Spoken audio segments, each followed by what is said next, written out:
नमस्कार, आपके साथ मैं श्रेया। न्यूज रूम लाइव में आप सबका बहुत बहुत स्वागत है। प्रदेश में आज क्या कुछ खास रहा और 4 प्रमुख खबरें क्या है, ये लेकर हाजिर हुए हैं।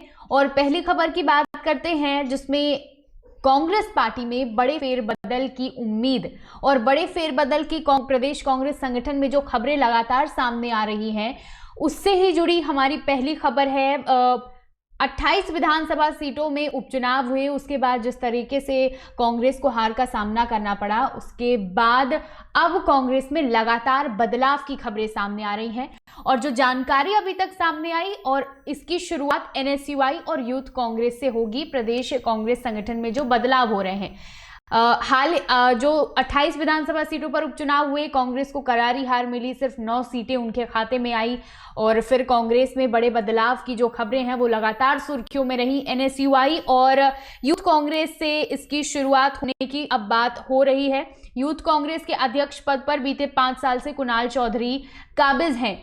अब यूथ कांग्रेस के संगठन को मजबूत बनाने के लिए बड़ा फेरबदल करना भी यहां जरूरी हो गया है। इसकी तैयारी की जा रही है। यूथ कांग्रेस के साथ ही एनएसयूआई के प्रदेश अध्यक्ष पद पर काबिज विपिन वानखेड़े की जगह नई नियुक्ति की जाएगी, ऐसी भी खबरें हैं। वानखेड़े उपचुनाव जीतकर अब विधायक बन चुके हैं। और यूथ कांग्रेस के प्रवक्ता विवेक अग्रवाल का इस पर कहना है कि संगठन में सदस्यता अभियान शुरू कर चुनाव के जरिए यूथ कांग्रेस अध्यक्ष का चुनाव होगा और इसे लेकर जल्दी ही दिशा निर्देश जारी कर दिए जाएंगे। शिवराज सिंह चौहान की सरकार बनने के बाद उनके पास तो चुनौतियां हैं ही, लेकिन कांग्रेस के सामने एक बड़ी चुनौती है वापस से सत्ता पर आने के लिए, फिर चाहे वो 2023 के बाद ही क्यों ना हो।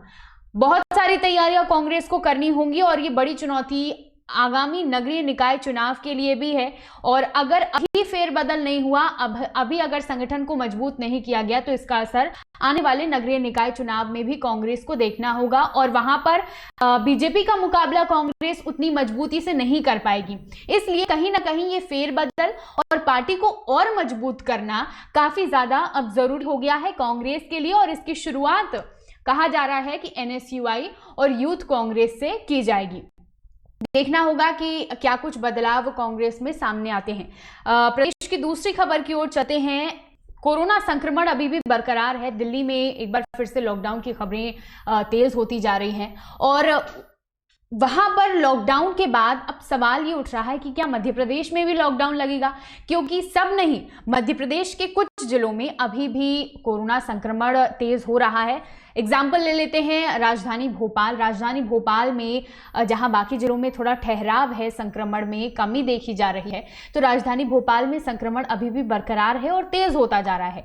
इसको लेकर सवाल ये उठ रहा है कि क्या मध्य प्रदेश में लॉकडाउन फिर से लगेगा, क्योंकि कई सारे रिसर्च के हिसाब से ये कहा जा रहा है कि सर्दी में सर्दी में कोरोना संक्रमण एक बार फिर से अपनी गति बढ़ा सकता है, संक्रमण फैल सकता है। तो फिलहाल इन सभी अटकलों के बीच गृह मंत्री नरोत्तम मिश्रा ने कहा है कि फिलहाल सरकार की ऐसी कोई योजना नहीं है। उन्होंने कहा है कि फिलहाल प्रदेश में स्थिति भयावह नहीं है, हमारे नियंत्रण में है सब कुछ और सारे संसाधन है मध्य प्रदेश में अभी सरकार के पास कि वो कोरोना संक्रमण पर काबू पा सकते हैं। इसके लिए जागरूकता भी फैलाई जा रही है और साथ ही सैंपलिंग भी तेज कर दी गई है। जो 5 महीने से डोर टू डोर सर्वे बंद था, वो डोर टू डोर सर्वे भी अब शुरू करने की तैयारी कर दी गई है। तो मध्य प्रदेश सरकार, प्रशासन, स्वास्थ्य अमला कोरोना संक्रमण पर अंकुश लगाने के लिए और ये संक्रमण अब आगे ना फैले, इसके लिए तमाम कवायदे कर रहा है। लेकिन फिलहाल लॉकडाउन की स्थिति मध्य प्रदेश में नहीं है। गृह मंत्री नरोत्तम मिश्रा ने ये चीज क्लियर कर दी है और इस पर अभी कोई विचार नहीं किया जा रहा है। तीसरी खबर की ओर बढ़ते हैं। आज की जो प्रमुख खबर है कि मध्य प्रदेश सरकार ने गौ संरक्षण के लिए गौ कैबिनेट के निर्माण का ऐलान कर दिया है।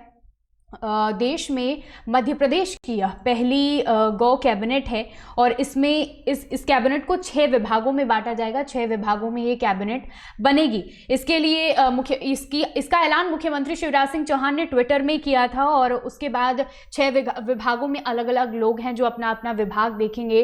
गौ कैबिनेट मध्य प्रदेश में बनाने का फैसला मुख्यमंत्री ने किया है। यह गायों के संरक्षण और संवर्धन के लिए काम करेगी और इस संबंध में मुख्यमंत्री शिवराज सिंह चौहान ने बुधवार यानी आज ट्वीट करके जानकारी दी है। उन्होंने लिखा है कि प्रदेश में गौधन के संरक्षण और संवर्धन के लिए गौ कैबिनेट बनाने का फैसला लिया गया है। तो इससे जहां बीजेपी में खुशी है और सभी इस फैसले का स्वागत कर रहे हैं, तमाम लोगों ने यह ट्वीट किया है कि काफी अच्छा फैसला सरकार द्वारा लिया गया है। वहीं कांग्रेस में कहीं ना कहीं थोड़ा तीखे वार किए जा रहे हैं। कांग्रेस द्वारा पूर्व मुख्यमंत्री कमलनाथ ने ये कहा कि शिवराज सिंह चौहान अपने पहले पुराने जो वादे उन्होंने किए थे उनको पूरा करें, फिर एक नई योजना बनाए। तो तीखे प्रहार भी चल रहे हैं, लेकिन मुख्यमंत्री शिवराज सिंह चौहान ने गौ कैबिनेट के निर्माण का फैसला ले लिया है और कई सारी चीजें इसमें मेंशन की गई हैं।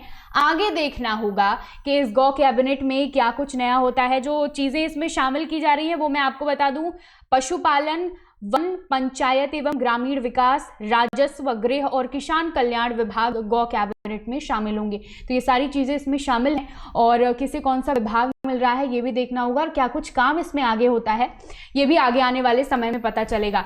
जो हमारी आखिरी खबर है, चौथी खबर है, वो रीवा जिले से है। रीवा जिले में आज एक ऐसा मामला सामने आया है जहां पर अपहरणकर्ता की पुलिस को देखकर और पुलिस के पकड़े जाने के डर से मौत हो गई है। हार्ट अटैक बताया जा रहा है कि उनका हार्ट फेल हो गया था और उसके बाद जब उन्हें एसडीएमएच ले जाया गया तो वहां पर डॉक्टरों ने उन्हें मृत घोषित कर दिया। दरअसल ये पूरा मामला इस तरह है कि मृतक विश्व विदित कमला प्रसाद शुक्ला, जो मृतक हैं जिनके ऊपर अपहरण का आरोप लगाया गया था, वह अपने भांजे के पैसे के लेन देन के मामले में जिसने उधारी लिया था उसके पास पहुंचे थे। उधारी न लेने के कारण वह वकील के पास गए, एक एग्रीमेंट उनको बनवाना था और उसी दौरान जो अपहरित है जिसने उधारी लिया था उसके परिजनों ने ये कह दिया, पुलिस को यह सूचना दी कि उनके परिजन का अपहरण हो गया है।